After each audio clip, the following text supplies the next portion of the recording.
Face à la flambée du prix actuel du riz, l'État l'avait promis, des mesures vont être prises afin de revoir le prix de cette denrée à la baisse. Ainsi, cet après-midi, au Palais d'État d'Ambusrouidj, le président de la Haute Autorité de la Transition, Andrade Willen, a effectué une séance de travail avec une quinzaine d'opérateurs et d'exportateurs de riz à Madagascar. L'objectif de la réunion étant de voir ensemble, en premier lieu, les causes de cette montée du prix du riz sur le marché local, mais aussi de voir les solutions au problème. Quelques mesures spéciales ont été décidées d'un commun accord avec les opérateurs suite à cette réunion de travail, entre autres la revue à la baisse de la taxe soutirée du riz importé ou encore des frais de débarquement, ainsi que le taux de change, une sorte de subvention accordée en faveur des opérateurs de la part de l'État en quelque sorte. Selon le président Andrade Willen, cette fois-ci, les subventions ne seront pas soutirées de la caisse de l'État. Des concessions ont été faites en termes d'impôts dans l'unique intérêt des consommateurs. Vendredi prochain, ces opérateurs seront de nouveau en réunion à Ambusrouidj afin de fixer un prix pour le kilo du riz sur le marché local, mais aussi pour discuter encore de ces mesures à prendre. La hausse du prix de la tonne du riz à l'international fait partie des raisons citées à cette hausse du prix à Madagascar cet après-midi.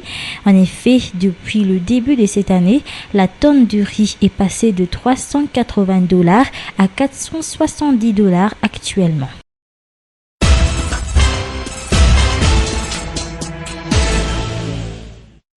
Surpasser les efforts entrepris l'année 2010 en matière de lutte contre la peste, maladie endémique dans la Grande Île, le ministère chargé de la Santé publique projette de maîtriser au niveau du CSB la propagation de cette maladie, comme ce qui s'est passé l'année dernière.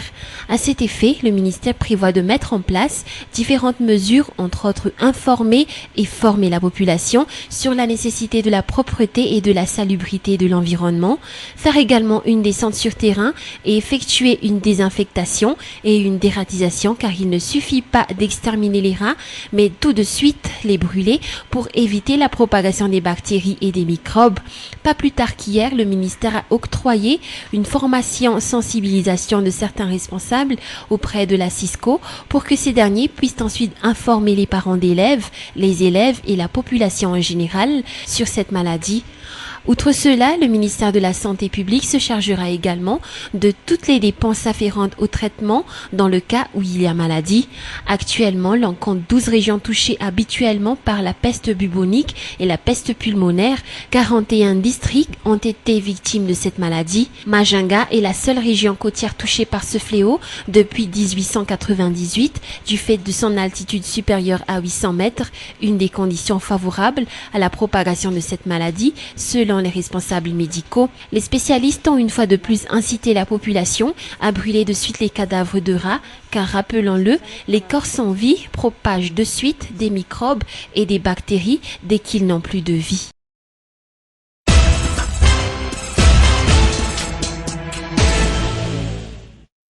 Après les 3 sociétés d'opérateurs de téléphonie mobile existant à Madagascar, c'est maintenant au tour du Goticom ou le groupement des opérateurs antiques d'avancer leur position quant à la mise en place de la passerelle unique internationale au pays. Vers la fin de cette année, rappelons-le, le Premier ministre Albert Kamé-Vital l'a déjà clairement expliqué, l'utilisation de la passerelle unique internationale n'est plus à discuter, celle-ci devant renflouer la caisse de l'État. Le décret d'application s'y afférent est même déjà sorti à temps appris. Pour le Goticom, qui regroupe actuellement une 50aine d'entreprises de TIC, cette passerelle unique ne favorise en rien l'environnement des technologies à Madagascar. Plusieurs raisons ont été avancées par son vice-président.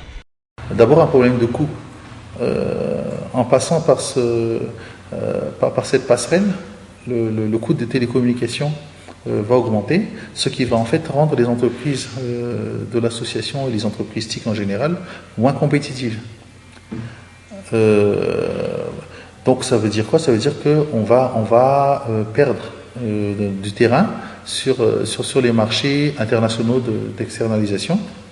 Et en plus de cela, en passant par une passerelle unique gérée par une entreprise aux antipodes, il y a des problèmes de confidentialité qui se posent. Les opérateurs, quand ils ont fait leur communication, ont bien dit, et on est d'accord avec eux, que le contrôle, un contrôle du contenu d'une communication doit se faire par voie judiciaire. Si on n'a pas ce dispositif-là, le risque c'est que notre clientèle, c'est-à-dire nos grands donneurs d'ordre, pour qui les données sont très confidentielles et très sensibles, nos grands donneurs d'ordre, dans le doute, et étant donné en plus que le prix augmente, ils ne vont pas commander à Madagascar. Les différentes sociétés opérant dans les secteurs de la technologie, l'Internet, le développement de sites web, l'école ou data center sont parmi les secteurs concernés par la mise en place de cette passerelle unique internationale. 2 jours d'après le Goticom, la société étrangère VocalPad aurait eu le marché pour gérer cette passerelle unique internationale qui devra contrôler toutes les communications vocales internationales venant ou entrant à Madagascar.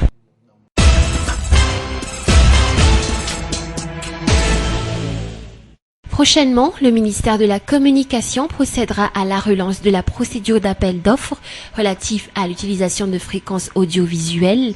Cette disposition a été prise dans le souci de mettre fin à l'émission de chaînes audiovisuelles pirates et sera appliquée dans tout le territoire malgache. C'était durant un entretien avec la presse ce jour que le ministère de la Communication, Félix Malazarive, a pu émettre cette mesure, figurant parmi les défis du ministère pour cette nouvelle année 2011. Cette mesure a été également prise suite à la suspension des agréments et des licences de création de certaines stations radio et télévision dans les 22 régions de l'île en 2009 et en 2010. La Commission supérieure de la communication audiovisuelle, ou CSCA, assurera la relance et le contrôle des procédures d'appel d'offres qui, notons-le, a été pris et décidé en Conseil de gouvernement le 30 novembre dernier. Le ministère, quant à lui, a commencé à recevoir les dossiers de soumission depuis le mois de décembre dernier. Le dépouillement sera effectué cette année. La date sera émise par la CSCA. Outre cette mesure, figurant parmi les perspectives du ministère de la Communication cette année, l'intégration de la télévision nationale ou TVM dans le bouquet CanalSat est captable dans toute l'Europe. Si jusque-là, depuis près de 2 semaines, la TVM figurait parmi les chaînes offertes par CanalSat, plusieurs employés vacataires dans le domaine de la communication seront prochainement intégrés.